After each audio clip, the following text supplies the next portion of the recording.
And we're live on the SideQuest Live, your weekly journey into the beautiful world of video games. Also into, I think that's the Golden Girls home. I don't know what it's the Taylor Bliss Abyss is what we're gonna call it. Very beautiful home there, Taylor. Thank you for sharing. Yeah, you'll get lost in these couches. Let me tell you. The money you make from side questing is definitely I tell you what, it's uncountable. Uncountable. One, two, There. three, Zero. This dude up there, the _double_J, JJ Holder. Sanctum Santorum. Just Ooh, casting I like some that. magic. I like that. And I'm Dolly Domofsky. And nothing special about my background. It's just blurry. If I put my hands far back enough, it'll probably blur out. Yeah. But it's a Sunday night. I look back at the days we used to record the podcast. Yeah. It used to be way back when we actually used to do them on Wednesdays. Then Wednesday shifted to Thursday, which is the day that everybody seems to do podcasts, Thursdays. And then Thursday shifted to Friday because, I don't know, this dude right here does 4-day work weeks and he's tired. Oh, yeah. Works late. Yeah, I actually have to leave job. I actually have to leave my house to go to my job. I'm sorry. And then last few times it's been Sunday, mostly because I was out of the country yesterday, so I didn't want. Yeah, I went to the neighboring country, Canada, and so yeah, I went to drive there from the Detroit area, and I didn't want to stay up too late on Friday nights. I'm like, let's just push this sucker to Sunday when I'm back. So yeah, I'm back. For some reason, my hat is crooked here, and I did not buy it crooked. It's just look at it. It's automatically like if I leave it, it's starting to shift. Look at that. Got a mean lean. It's just leaning. Okay. Anyways, welcome to the latest episode of the SideQuest. It is a very slow news week, which I love about that, which means maybe the show will be quicker than normal. It's not going to be the 2-hour epic that we had last week. Zach's not here, so Zach's not here. Yeah, Zach's not here. Zach will be back with us. Yeah, but I did want to mention one thing, Discord related. Taylor once again becomes the hero and comes to the aid of someone in need of PC help. Oh yeah.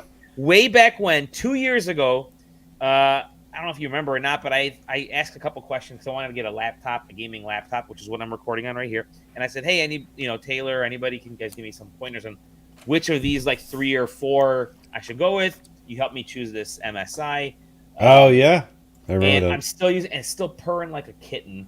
So thank you for that. And today, or over the last few days, you've helped one Corey help from the Discord. You might know him as whatever his crazy ass name is. This 7. Week. Well, he's at 7 of Rhyme. We'll go. Yeah, we'll choose that. We'll choose that name. We'll choose that name. But yeah, you helped him spec out a computer, which he promptly ordered all the different parts to build his computer, and then the very next day, all the Black Friday in July on a Tuesday and Wednesday. Sales went live, and he messed on all these great deals, but his stuff came in, and yeah, he is happily putting his computer. He's put it together, and it looks really good. Yeah, I was on a couple Discord video calls with him over this past weekend, and nice. Helped him assemble it. We literally from 0 to all the way to PC because it was. It wasn't 0 to PC. I like that. Yeah, it was. There was no pre-built or anything like that. Everything came piecemeal, so we put it together from scraps. Excellent.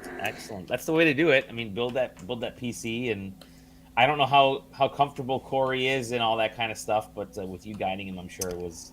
To my knowledge, he was not.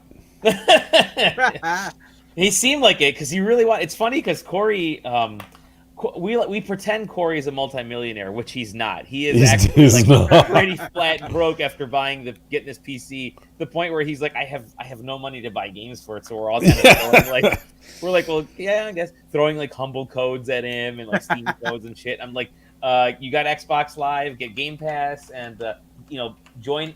Just get a login on the Epic Game Store because you get like 1 or 2 games a week. I'll tell you what. I mean, I've got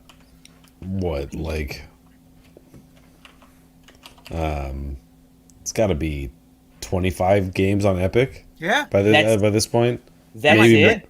I've got like 140 games on Epic. Not that I'm not trying to like show my EP or anything on this, but they've just been doing it for so long over the last like 2 years, 2-3 years, that it's like you every week it's 1 or 2 games. They're starting to double up now. Like they've like there's been games. That's true. Yeah, we've come around full circle and some titles. Own this game. Oh crap!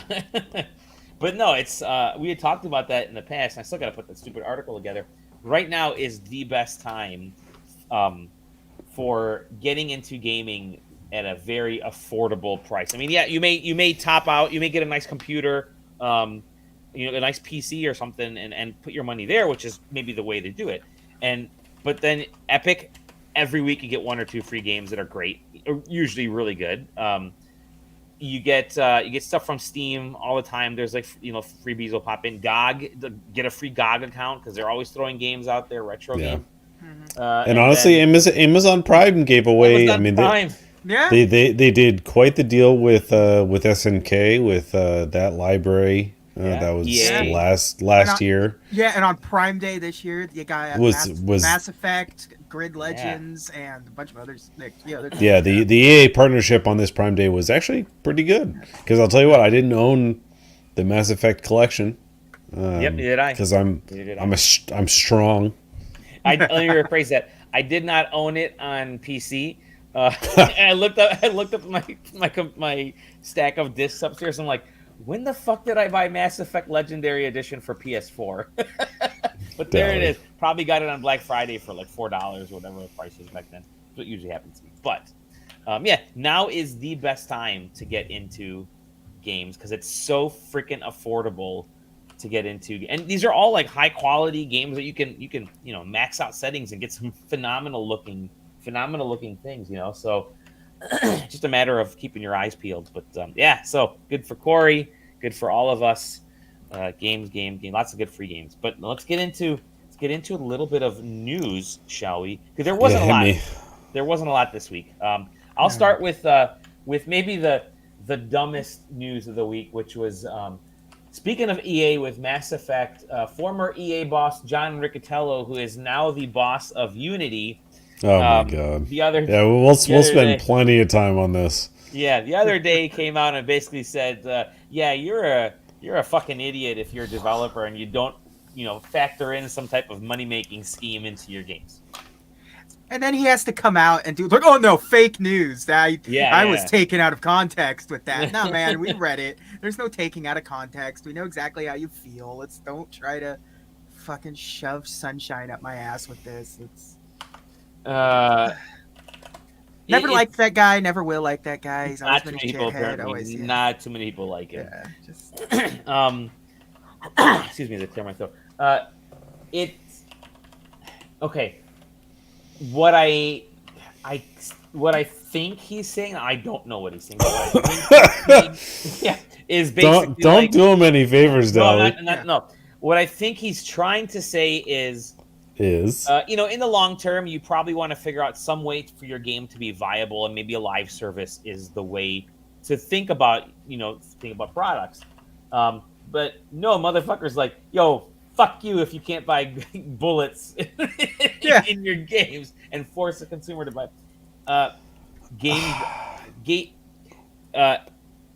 he's very much an EA person and the hated part of EA, and he was part of EA during that whole was it the EA Wives debacle, right? Remember where they had he was the boss that time where the crunch really first started rearing its ugly head in the industry years ago. But also like during that time where they were trying to also like figure out how to make money off of used games by raking the rest of us over the coals by like online passes and shit. And so that's his MO. And he is. I mean, the majority of game developers out there will say, "I'm creating this game because it's just a cool product, and I really hope people play this." That's legit. It's like, I want people to play my game and really enjoy this game. And then you have, but that layer stops here, and then you have all the business folks, like at the big companies, all the layers of business to get to the top, where it's like, yeah, but we got to make money, dog. We got to make money off your game. And it's like, yeah, we do, but you don't have to be a dick about it, And it's like in the game of telephone, in game development, it's like, here's a really cool game, and then it just keeps working its way up, and it's like, yeah, here's a really cool game that can make money. Here's how you make money. It's like it disappears from the actual game developers. They lose control of how something like this can make money, and then the marketing folks, the biz dev, all those folks kind of take over how they're going to make the money-making aspect of games, and you get situations like what happens almost all the time at EA, even today. Stupid remarks. Taylor, what are your thoughts on this? I read it a little bit more cynical than you took it. I'm still cynical about it, but I personally took it as he did not see it any way forward for game development unless monetization was considered from the ground up inside the development process. I frankly don't think that is the case. I think that some of the most standout experiences of the past kind of like 5 to 8 years have been games that did not include that, that are games that were developed and then sold, and then that was it. And those are the games that I want to play and tend to. But here's the thing, is that that is my experience and that is my standpoint, but that does not mean that is the reality of business in game dev. Because, yes, that is my standpoint and that's my opinion. I would debate pretty heavily that I am right. But that being said, there are games that definitely are developed with monetization in the pipeline that are more successful monetarily. So, he is a business CEO, and so he is talking about games being successful monetarily, not being successful as a game. There are two different things, and it has to be thought of from that perspective.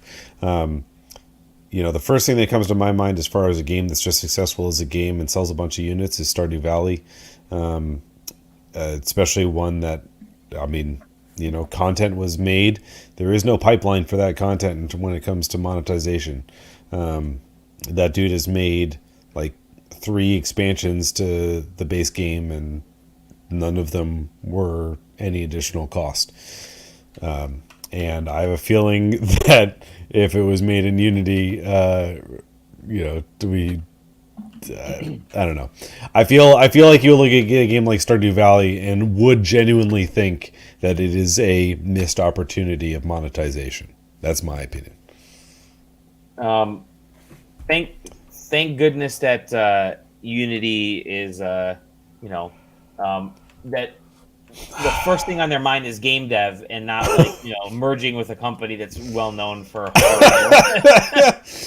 Yeah, we might as well skip right into the next step, which is that this whole quote came from the fact that over the weekend, was it over the weekend or was it late Friday news? Thursday, Friday news, something like that. Yeah, it was end of the week news. Shit that gets announced only at the end of the week because they know it's not going to be popular. It didn't stop the stock from tanking. So Unity is merging. I believe merging is the official. That's what they're saying. Merging, merging. With, I don't even remember what the company is. Iron Source. Iron Source.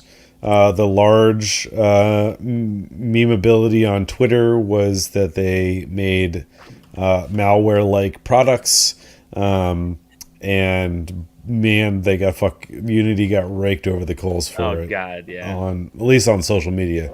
Fucking bullshit, man. I don't know. I couldn't believe it. Yeah. They came out. Their official statement was, no. It was just a few bad actors using our platform. It's like a few bad actors means you have a platform problem. If it's like one person, it's like one guy figured out how to hack in.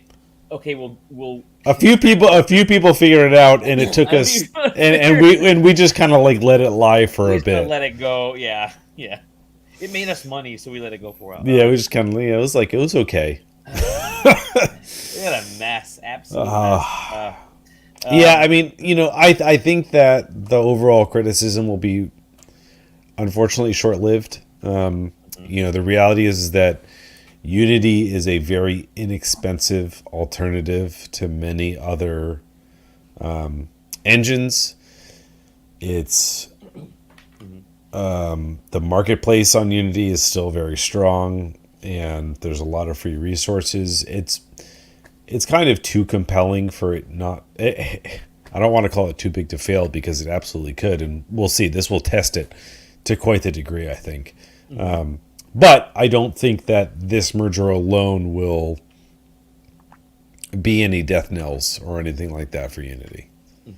Yeah, I agree. Unity is still a fantastically popular platform to to develop with. I've been using it here and there now and again. So Unity's not going anywhere, even though they did lay off. God, they laid off even more. What the hell? Wait, hold on. It's like, what's going on in Unity? They laid off even more people.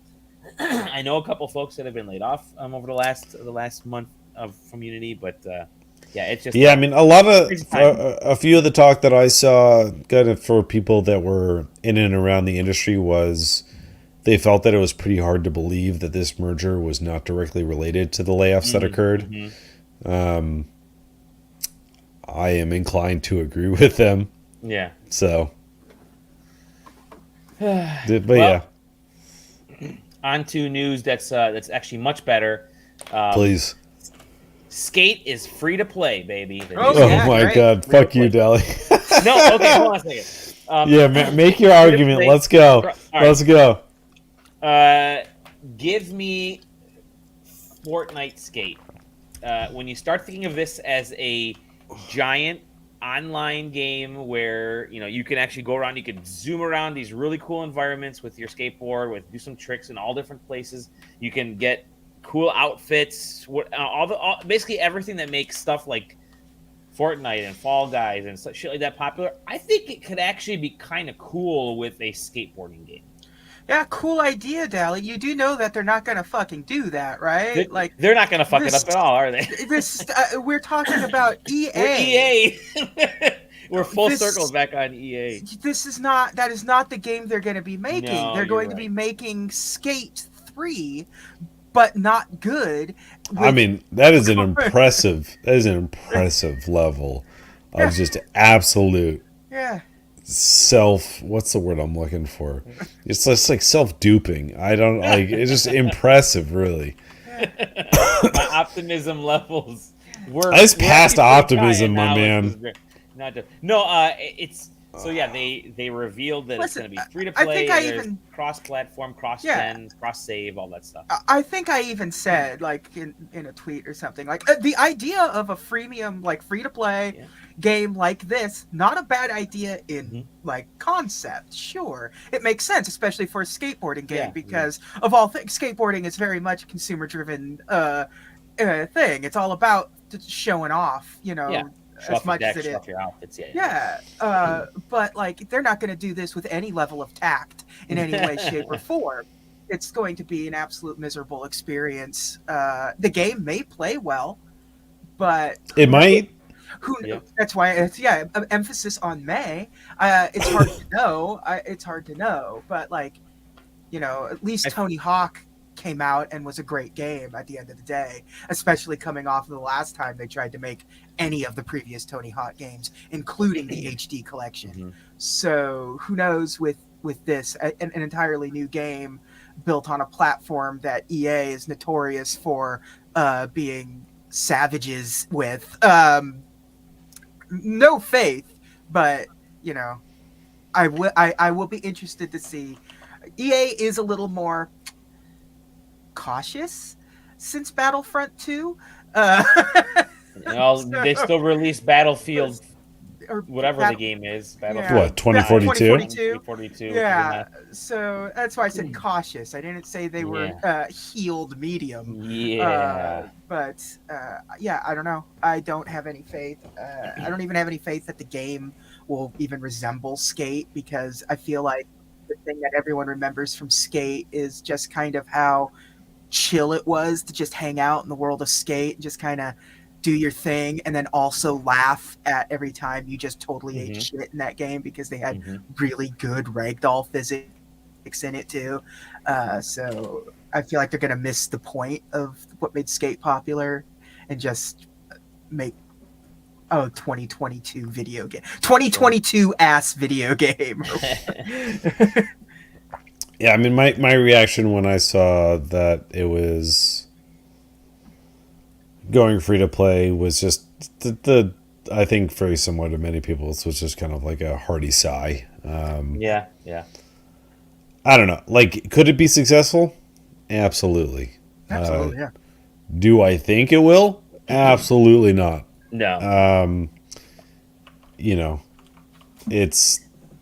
I think by not leading with, hey, we want to develop an open world, game that's just that everybody can play. Like, that should have been their initial pitch, not just like, hey, we're working on the next Skate game, and show us like snippets and vignettes of skateboarding, but not talk about this like free to play aspect or this online aspect. They haven't even really formally announced it. They just kind of said, yeah, you got us, which kind of sucks. Like, you would think that you'd lead with, we got this great new concept for Skate, Fortnite, with skateboards, and you can do all kinds of cool shit.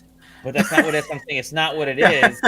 But you lead with what the game is, and then you fill in the skate mechanics and all that kind of stuff. Because, doesn't matter how great it skates, how great it controls, if it's not anything. It would be fun to have like a mode, because I don't think necessarily open world is what it needs. Burnout Paradise Skate, I don't know. Yeah, but it would be fun to like have like an actual like skate park where you can party up and have your friends drop in and just have voice chat while just kind of fucking showing off your sick moves and what your new costumes and stuff, while just like skateboarding in the local skate park would be like, and not to have that be the whole game, but have that be a part of the game. Have that be your lobby or something. I don't know. Well, yeah, I mean, there's a lot of different cool things that could be done, and I trust that. You have all the faith. I trust that so few of them will actually be accomplished. Listen, Tony Hawk himself has said that we lost Tony Hawk 3 and 4 remakes, so I don't care about any skateboarding game anymore. I've been defeated, so who cares? One thing that hasn't been defeated, and I'm going to actually share the screen here because I feel like this is quite necessary, is that one thing that has been defeated, I should say, is the insisting by insiders that Bayonetta 3 is not coming this year. Guess what? Bayonetta 3 is coming this year, everybody. October. These are the same insiders that said we're going to have the big Nintendo Direct at the beginning of June. Wait, we meant the end of June. Wait, we meant July 13th. Wait, we're not having one. No, Bayonetta 3 actually has a release date. I can't play this year. I have to watch it on YouTube, unfortunately, which sucks. But they showed the new. Let me see if I can share this screen instead. They showed a brand new trailer that seems to tell us that maybe there's some universe hopping here. Maybe there's some, old and new Bayonettas, young and old Bayonettas. There's a lot of cool kaiju shit happening in these, which I think is really cool. I love the Bayonetta series. I think it's just a fun action game. It's like Platinum does a great job with this. I think she's genuinely one of the best protagonists in video games. Yeah. Easily the most one of the few that doesn't give a fuck about anything, but knows exactly what she has to do. Just does her fucking shit. Yeah. It's like it just really leans into the camp of being Bayonetta and like really leans into like drag culture and everything too. I like that. Did you see the thing where they have a safe for work mode? Yeah. That's very cool. That's very funny. I forget what the name was. Naive Angel mode. Naive Angel mode, yeah. It's very good. It's the less boobies and butts mode. Yeah, so like when she makes her hair do stuff, it covers her bare skin with a costume. It's good. By the way, that little thing was ripped right out of Devil May Cry, which is cool. Yeah. It's a lot of cool Devil May Cry shit in this, which is obviously. There's the development ties between the teams there, but and there she is. Which Bayonetta is this? And she's lost her eye here, which we know was in the very first Bayonetta, and it's like, there's definitely going to be a link here. Zach was right. There's an old Bayonetta, a new Bayonetta. Unthinkable. Zach, unfreaking thinkable. Anyways, October 28th is when this is coming out for the Switch. I'm pretty stoked. Nintendo's got a pretty good back half of the year. I was trying to say back half of the year while staring at this character's butt. Pretty good back half of the year. Lots of good backstory in this. Lots of good backstory. No, but Nintendo's got a good back. Good second half of the year coming up with Splatoon and Pokémon Xenoblade is like next 2 weeks from now. This week is Live Alive. If you're a Switch owner, you got a lot of shit to play this year, and there's still maybe one more thing that sneaks in there, but Bayonetta 3, October 28th. Let's go, good stuff. More playable characters, which is kind of cool. This is one of the new playable characters here, let's do it. Let's rock it. Anyways, that's it. Bayonetta.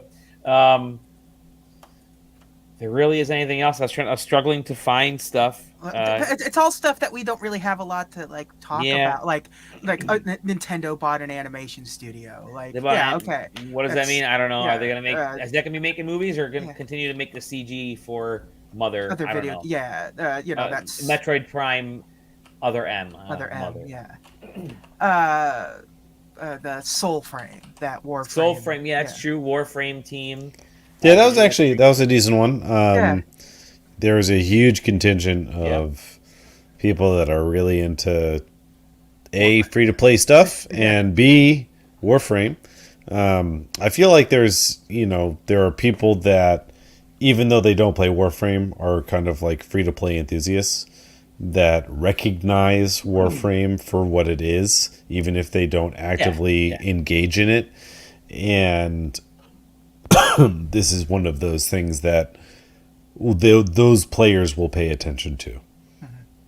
Agreed. I am absolutely not a Warframe player, but I know people who play Warframe are seriously hardcore into Warframe. Like it becomes not it's like weirdly like a lifestyle game as opposed to like a typical MMO, Destiny 2, World of Warcraft. This is much more of a lifestyle. Like I don't know. It's tough to explain, but it has a lot of fans. Warframe does that are dedicated, that know the lore, and now moving into more of a fantasy world. I think they even mentioned they got some thematic elements from the Soul series is in this, and I think there's gonna be a lot of fans that are gonna be really happy about this new game. Soulframe.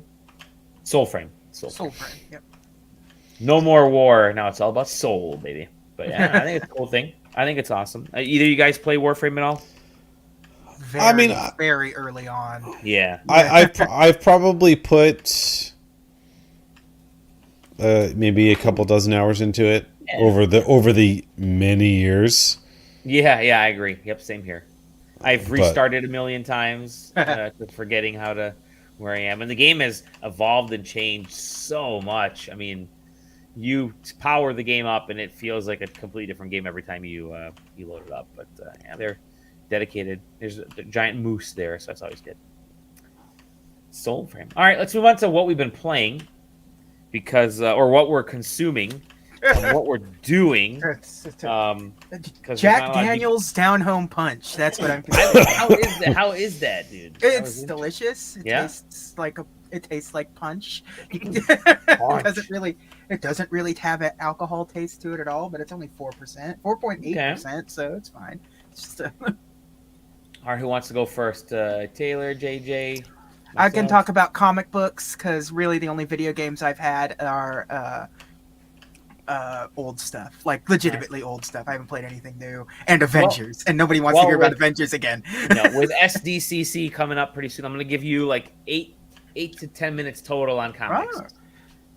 Which is like a third of the typical time that you usually.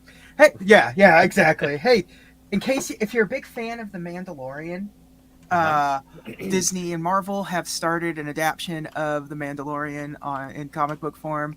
Nice. It is the first season of The Mandalorian, so they're adapting the season like straight up into comic form. Nice.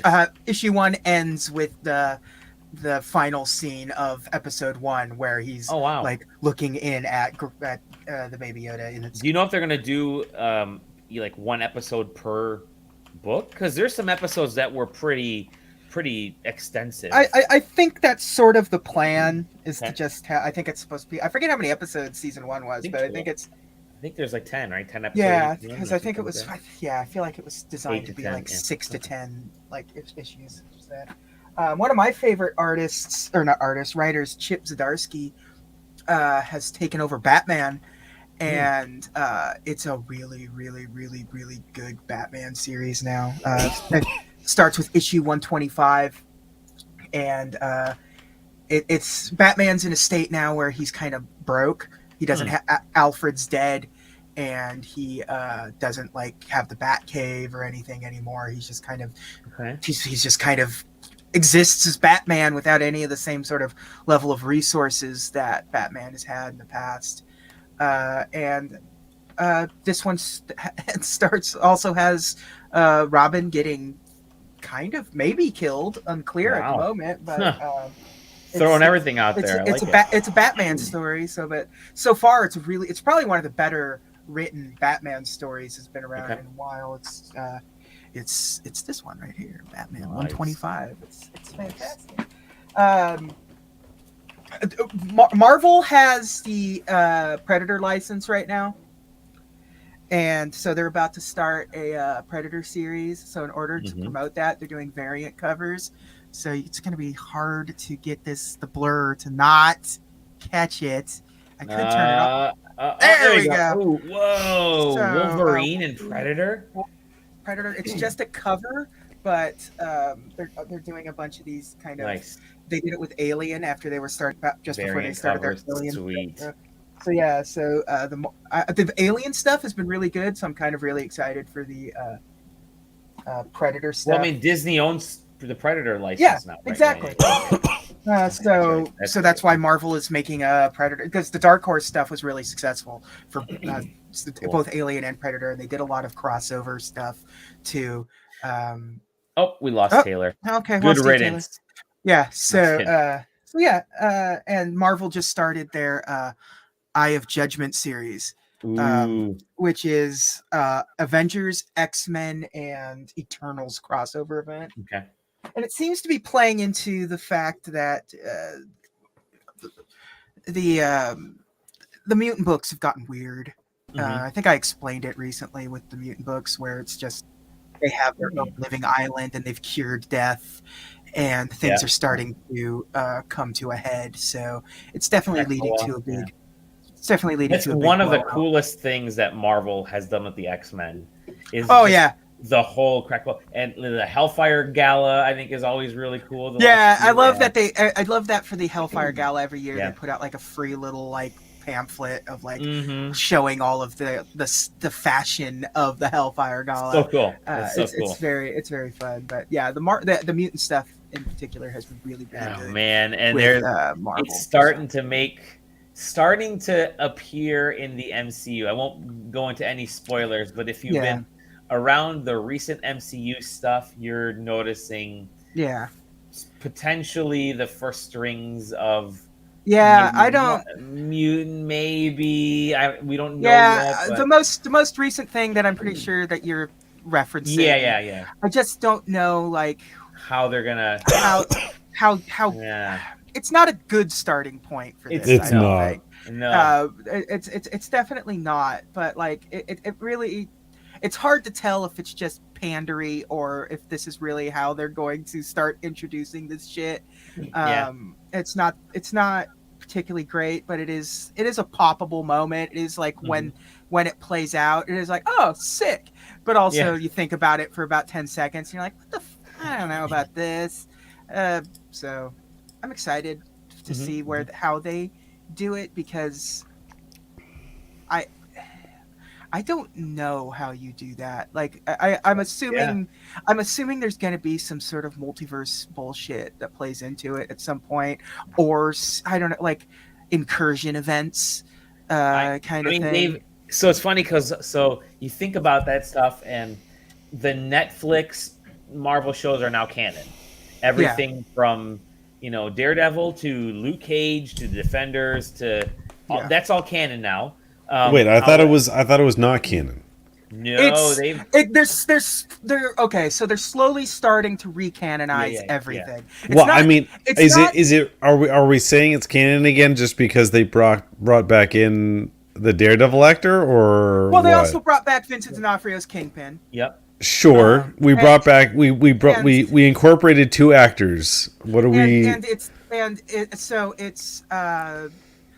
See, that's the thing, is it hasn't been confirmed, but there's enough information about it where that's what the Echo TV series is. The TV series is a link, it's the back door for Daredevil's full return. Like his goal in it is to find like Jessica and stuff in like the Echo series. Like it's starting to it's the We'll see. There's no guarantee. Yes, they've brought back 2 of the characters, and like and Disney themselves have been doing a good job at promoting the Netflix shows. Like they made sure that you knew that they were on Disney Plus now.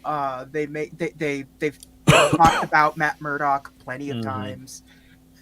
It's just that the Inhumans are still. The reason I bring this up is because Agents of S.H.I.E.L.D. They haven't really like. It's so easy to ignore it that it doesn't really matter. It really cool. Yeah. It really bummed me out that they couldn't figure out a way to get Coulson into like the funeral scene of Endgame in some way, shape, or form. Like, right. But the Inhumans they banish the Inhumans out. That may be in the alternate MCU that was destroyed in Doctor Strange. Yeah, it's like, so you're getting all that kind of stuff because there has 100% been leaks of Black Panther, of a character that's debuting in Black Panther that hasn't been in the MCU before. And then you have a lot of rumors. Say name more what that might be. Say name more. Okay. And then you had the rumors of Ben Grimm being in She-Hulk at some point, and that he's been cast and everything. So it's getting hot and heavy these days with starting to slowly. It's weird to slowly bring these characters in. I'll be interested to see if Ben Grimm that comes in is actually like the thing, or if it's just like, here's the human actor that's eventually going to become Ben. Well, Grimm. that might be it. They have, supposedly they're getting through the casting of some of the Fantastic Four stuff. You would have to by this point. It's The dude from You, I think, was the rumored from Netflix is You is yeah. Valley, I think, but it'll. Who knows? I'm glad that they just did the Krasinski thing as a sort of just fun little thing. Yep.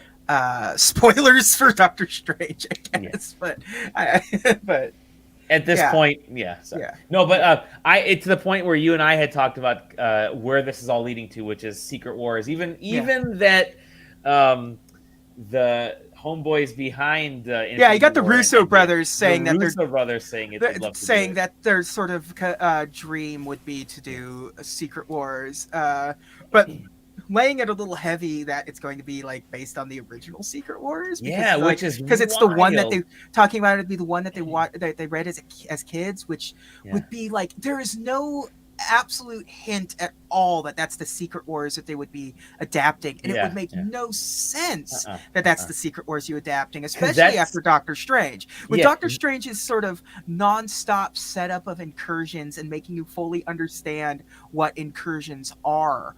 I mean, that is the entire plot of Secret Wars. The modern Secret Wars. Secret Wars. Secret Wars 2015. Secret Wars 1982, I think, or 83. 83, I think. I just got the graphic novel. Came in the mail today.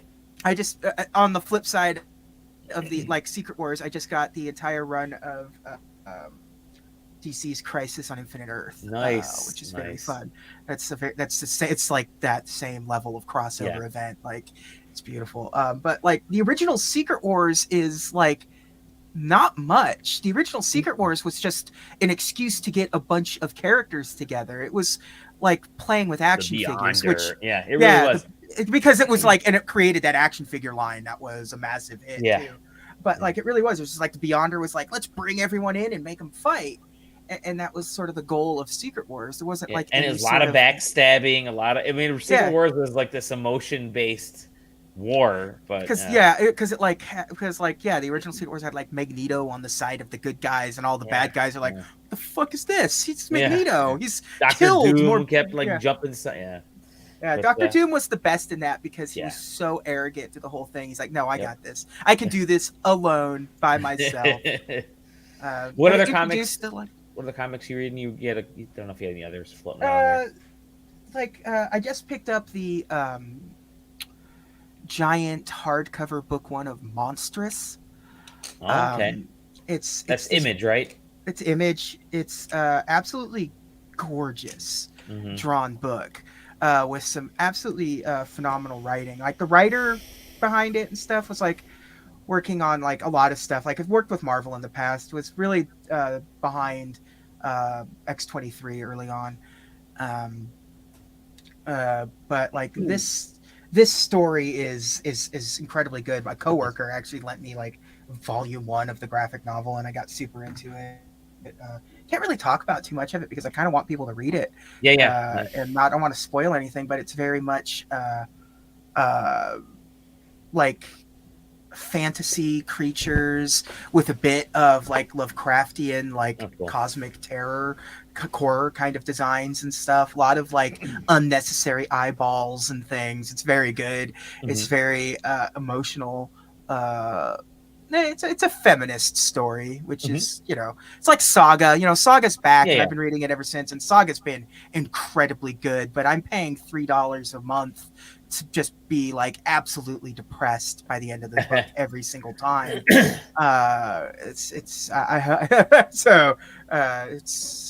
We're in a good place for independent books in particular. So especially creator owned books, there's probably some of the best we've had in years now, and Monstrous is just right up there with it. And it's like the hardcover book is like the first 18 issues, and it's a massive book, and it's like $32 on Amazon right now. It's like it's $20 if you want the paperback of just volume 1, which is like the first 4 or 5 issues. So it's well worth just getting the hardcover and getting those first 18 issues and just really seeing if it's something that you like. And I think you will. I think anyone it's not even like in terms of not even necessarily if you like comics, it's just a good story all around. So highly recommend that. I'll have different books next week after I get my poll list. There's always something new, always something exciting. So love it.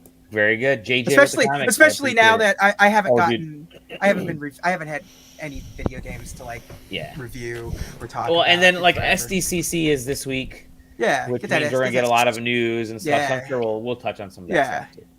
We'll have a pop culture geek out maybe in the next step. Taylor, what have you been playing, my dude? More Factorio or? Yeah, mostly more Factorio, just because that's kind of like in the moment kind of thing going on with some of the folks that I play games with. Mm-hmm. Trying to think. Pull open my Steam library. I dipped a little bit into Monster Hunter Rise because the expansion came out. Have you dipped into Sunbreak or just still Rise? Into Sunbreak. I basically completed. At least for one specific weapon, I beat quote unquote beat Sunrise or beat regular Monster Hunter. Sunbreak, I literally did the first mission and just haven't kind of gone back to it. I did ask a question about Monster Hunter, and the idea of lead platforms is in my head right now. How does Rise and Sunbreak, how does it perform on PC? Does it perform well or on PC? Yeah, on PC it's perfect. Okay, because that game obviously it led on Switch, started off on Switch. And so, we know there's issues with the game on Switch. Still, somehow, Capcom's engine, their Resident RE2 or whatever, that engine is great, and it works phenomenally well on Switch visually. I've obviously, they're obviously frame rate. There's the typical Switch stuff you'd hear from a console that's basically made from 15-year-old parts.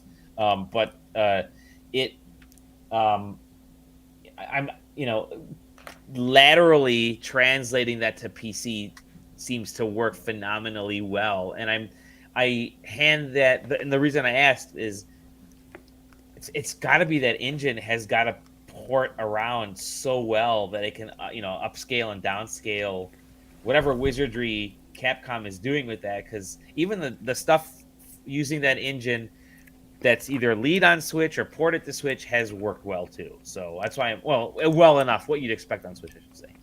Yeah, I would love to know the kind of more developer focused answer to that question of, from a developer standpoint or from a pipeline standpoint, does it matter which one you're targeting first?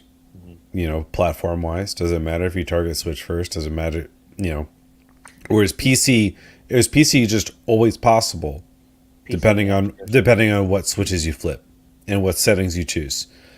It certainly feels like that's the case. That it does not matter what platform they target. PC is always an option. They just have to kind of hone it in on what settings get turned on or off. The thing with Rise was a pivot from Switch to PC where they're like, quote unquote, we didn't know anybody wanted to play this on PC. We didn't know. But anyway, all right, whether or not that was just smoke being blown or a genuine miscalculation is whatever. It doesn't matter at this point. Either way, there was quite the delay between the two. But not so much that the game would have had to be rewritten from the ground up, right? Sure. It was clearly very possible in engine to do the port. They just had to make it work. But it came out on PC, and it worked perfectly. And then obviously I got my Steam Deck, and it worked great there. I think it looks better on Steam Deck than it does on Switch, undoubtedly. Course, and that shouldn't be a surprise. The Steam Deck is a much more powerful machine by comparison. Mm-hmm. But between the two, I would play it on Steam Deck every chance. For sure. That's the point I was getting at, because the whole lead platform stuff, we spoke about it last week with Sonic, and how the new Sonic game, the lead platform was Switch, and it doesn't look as good or play as well, weirdly enough, on PlayStation 5, Xbox Series, because the lead platform was Switch. But again, meanwhile, Rise, the lead platform is Switch, and it plays better on PC, obviously. So I bet you that we'll see this. I bet you we'll see the similar thing with Sonic Frontier too, where it'll play very well on PC. Okay. Maybe not. It there's always going to be certain situations where something is so particularly tuned for a console that the other ones just don't work. Mm-hmm. I mean, we've seen that with games that were released on PS3, for instance, where we just literally have not even seen them ported, period. Exactly. As a result. So, Switch, we're kind of moving past that. PS4 and Xbox One have pulled us out of those days where architectures are so unique that's the case anymore. But, I would... It's an interesting topic. I just always find it. There's no way that Sonic Frontier is not going to get ironed out to the point that every other platform is going to be superior to Switch. There's no way. Right, but again, just what I've heard is that maybe it's the visual aspect in this case. It's their lead platform was Switch. Visually, it didn't look so hot. Maybe they all rendered them down to match the Switch rendering. I don't this is one of those things where I would love to let's write down this date, this episode, and we'll come back to it once Frontiers actually comes out to reference what happened, because I really struggle to imagine that Frontier is going to come out and not look better on every single other platform. What else are you playing? That's it. I was in the office last week, so that office weeks are they're basically no play weeks. So I played Factorio on a few of the nights when I had time, and that was it. What's funny is this week was hellish for me at the office, and I'm working from home. And by the time I recover, you stare at a computer screen. I'm looking at my work side is right here, and this is my one tiny little home screen. You stare at a computer screen for work for so long, sometimes the last thing you want to do, especially in your house, is get back behind another one. So I haven't wanted to look at anything. I would start playing Switch or Steam Deck. I'd just be lying on the couch. I'm like, all right, you just gotta put it down. 10:45 or 11. Let me just play something, and I can't. I started and I couldn't do it. And then I got pinged this week from one of our PR friends or one of the PR reps. Oh yeah, we sent you a code. Actually, I got a couple pings for different games. We sent you a code back in May. The embargo is up now. Let us know what your coverage was. And I was like, oh shit, I've got to take a look at this coverage. So.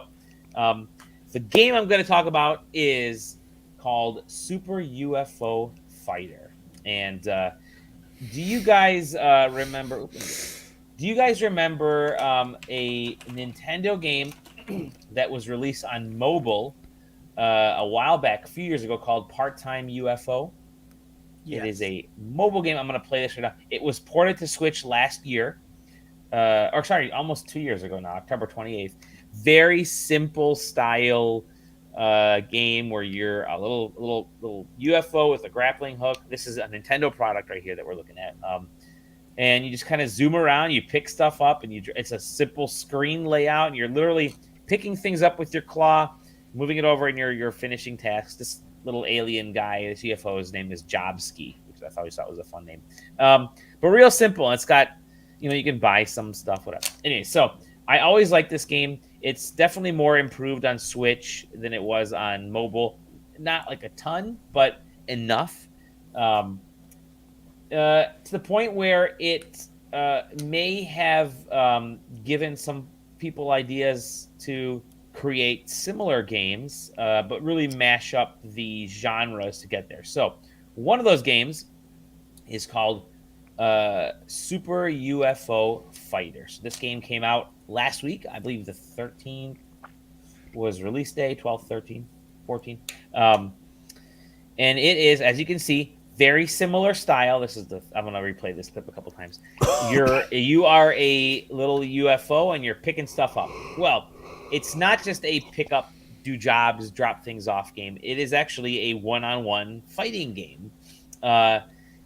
and it's actually pretty novel and chaotic. Of course, first of all, visually it reminds me of the Puyo Puyo games. It has a lot of that feel, which I'm really okay with because I love that style. I'm gonna pause it right here. It's UFO versus UFO action. So let me wait till it gets to the screen of them. Okay, so what happens here is you are one of these two UFOs. There's a campaign mode, which you kind of go through and you face off UFOs one-on-one, and I'll explain how in a second. And you can unlock different UFOs, and each UFO has unique controls and unique special moves. Special moves can do different things on the screen to your enemy, and unique ways to pick things up, and unique ways to bust these big balls. I'll tell you about those in a second. So there's a campaign mode, there's a one-on-one mode, like local multiplayer, and then there's online. You can play online. There's like a time attack mode, things like that. So there are a few modes in the gallery, I think, too. The gist of this game is you're facing off against this other UFO. You fly around these big, like the kind of balls you would see in a like an arcade, or like a little arcade area. The machines. You get the ball that comes out, and you open it up, and you got a surprise inside. Right. That's essentially what these things are. You have to bust them open. They'll fall from the sky. You bust them open, and you get these little parts. There's a switch or switch-ish thing. There's a hat. There's a box. Well, what do you do with these things? Well, you pick them up and you drop them into your goal area here. By doing that, this little wall will increase on your opponent's side. And you want to keep dropping them on your side so this wall gets higher and higher, because then your opponent needs to go higher up to bring this stuff over to drop it into their goal. Well, the reason you need to drop stuff into your goal isn't just to bring this wall up. It's to drop key items, specific items that will fall from the sky or out of this thing. Like, let's say one's a treasure chest, or one is like a skeleton key or whatever. They just throw these glowing objects out there. If you grab the glowing object, you drop it into your goal, you win that round. And rounds can have 2 wins, 3 wins, typical fighting style things. But of course, you also want to bring the wall up on your opponent's side so that if they do somehow get a hold of that glowy thing, it's harder for them to get over the wall and drop it in their goal. You can also try to steal stuff from them. So if they're hauling something over, you can try to scoot across, and they call it swooping in this game. You can swoop across and try to pick it off from them, or you can go above them and actually hit them with your ball breaking utensil. So, and each one is different. Some are like these 2 little boxing gloves. Some are like a pair of clamps. Some is like a little laser. One is, I think, like musical notes. Very simple. It's one screen, and you're facing off like fighter style. So there you go. You're just breaking the suckers open. There is let me back up here real quick. In this case, you have to get this glowy little ball medallion at the top. The medallion that we shot off into. I would say that's the record we shot in the space. Record, yep, there you go. That record we shot off into space, and you get that and you drop it into your goal. In this match, they've already raised their opponent's height a little bit there. So if their opponent tried to do it, depending on how heavy this record is or this item is, it would be harder to get it up and over. There's also these little warps. You can kind of see them there. If something drops in the warp closest to you, it actually shoots out from the opponent's side warp and closer to their side. The nice thing about that is if you knock a bunch of stuff over the warp on the opposite side, it'll launch up here. You can kind of scoot over and just nudge these suckers into your goal to bring their wall up. Real simple, but you also get these aspects of like giant blockades or giant obstacles will come across. This is the ship. Will fly around. It'll kind of throw stuff all over the place. There's another one that will almost like the Mario Kart ink blots that'll throw the ink and colors and stuff all over the screen and make it difficult to see what you're doing. Another one, there's a bunch of them. So there's multiple enemies will pop on. It's kind of an interesting idea from that standpoint. Now, the campaign is just a bunch of one-on-one battles with a lot of like story, a lot of talking back and forth, which is, it's simple. It kind of gets you used to facing off against increasingly difficult enemies with the characters. The real joy is actually playing against someone because or somebody you don't know, playing the actual multiplayer. Does it have online multiplayer? As online multiplayer and just in casual and in ranked matches. Okay. Which is pretty cool. So you're actually playing against folks in these battles. It reminds me of Duck Game in a way, right? I think Duck Game is really popular from that standpoint, but this is more of like a one-on-one fighting thing. And it's a really fun, chaotic style fighter using that UFO pickup grab claw thing. It's simple, and literally anybody can play this. My daughter really enjoyed some of the chaos behind this. My nephews, I haven't played with my nephews, but I think they're really going to enjoy this game. And it's simple. It's a very simple style game. I do wish the screen was just a tad bit bigger because the layout of the battle zone. I'll just show you here. This is it. This is the size of the screen. Yeah, that's a little. It's a little confined. I would love it if it was a little wider, a little larger, because it's okay. Like, it's fine when you're playing a handheld because that's all you see. But when you put it up on the docked mode, oh yeah, it's just gonna look stretched. It just looks like a giant screen. It's weirdly even more confined on a big screen. Mm-hmm. So this was definitely designed to be played in sort of a mobile format. But I do wish that there was a way to get this. Like, I do wish there was a larger screen. I think that's really the way you want to go with this. But whatever. I enjoyed it. Is it a mobile game too? Do you think it started off as a mobile game? I think it probably started off as a mobile game, but then maybe they moved it over to Switch. I'm playing the Switch version. This is the code they sent over, so it just came out the other day for Switch. So I'll have to check if it's made for mobile or not. But it feels mobile-ish, but then it's definitely requires like controllers. I wouldn't be able to play this with the with like touch. The thing you could do with the other UFO game that I was just kind of Nintendo's part-time UFO is that you can just do it by sliding because you're not facing off against anyone. This playing against someone is definitely chaotic, but the online holds up really well when there's people playing. There's not a lot of people playing this game. In fact, I played a little bit on Friday, and there were a couple folks that I managed to play against. Not a lot. Nobody was playing it yesterday or today. Actually, I kept trying to log on a couple times today. I think I let the thing search for whatever. I felt like it timed out because it was searching for like 5, 6, 7 minutes, and nobody was online. Like every time I tried it, so nobody's playing this game yet. Again, playing at home, totally fine. If local multiplayer, I think is fantastic on this. It's probably made for people screaming at each other when they're playing, so I think that's totally okay. Online multiplayer, I think is fine, but I do like playing this locally, and Duck Game is the same way. Duck Game is great locally.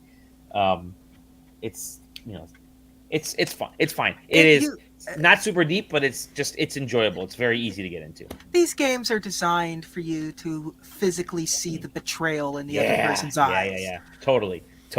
You stole the record. Oh, I was going for it. Sorry, sucker. Well, I'm going to build up your wall and you get screwed the next time around. But I enjoy it from the little aspects there. I surprisingly enjoyed it because you can play games like this that are so shallow, and it's like, okay, you literally just a quick grab. But no, they actually put the work into this. It controls really well. Everything feels like it actually has weight to it. There's enough different UFO designs where you can kind of actually start to like some more than others and utilize some based on how you play the game. So yeah, I mean, if you've got it's probably really good for like a party game night for folks that maybe aren't so big into Smash Brothers but want to, they want to play something like this or Duck Game. I think it fits it. So yeah, hey, Super UFO Fighter, I think it's definitely worth checking out if you're into like the whole party game, combative party game thing. So yeah, definitely good, cool. Yeehaw. Nice. That's all I got. Yeehaw. Yeehaw. That's it. That's it for this week, guys. Look at that. 1 hour and 4 minutes. If Zach was with us, it would have been 4 hours and 1 minute. He's got some stuff that he's reviewing too that he wanted to talk about, but I'm sure we'll get to that. Yeah, that his game about factories will have to wait for another time. Yeah. We don't want to ruin it for anybody. Part 2 of his slideshow. Yeah. Part 2 of the slideshow. The more interesting part. Yeah. Gents, thank you for joining me on a beautiful Sunday evening.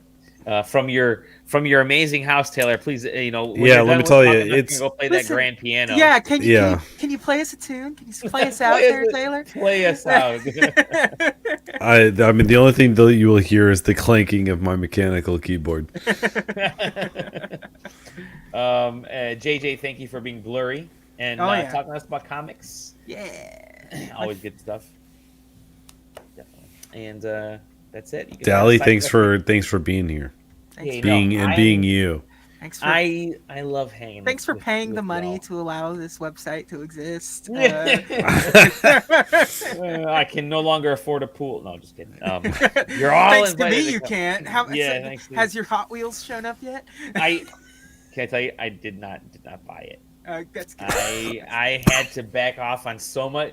JJ, if you guys don't know, JJ posts shit in the toy and deals Discord sections of the SideQuesting Discord to make sure that Dally remains poor. Yeah, at him directly. And he directly asked me. I'm just like, man, it just circle around stuff all the time.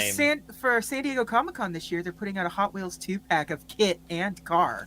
So man, and you showed me that Office Lego set, which is like, man, God Almighty.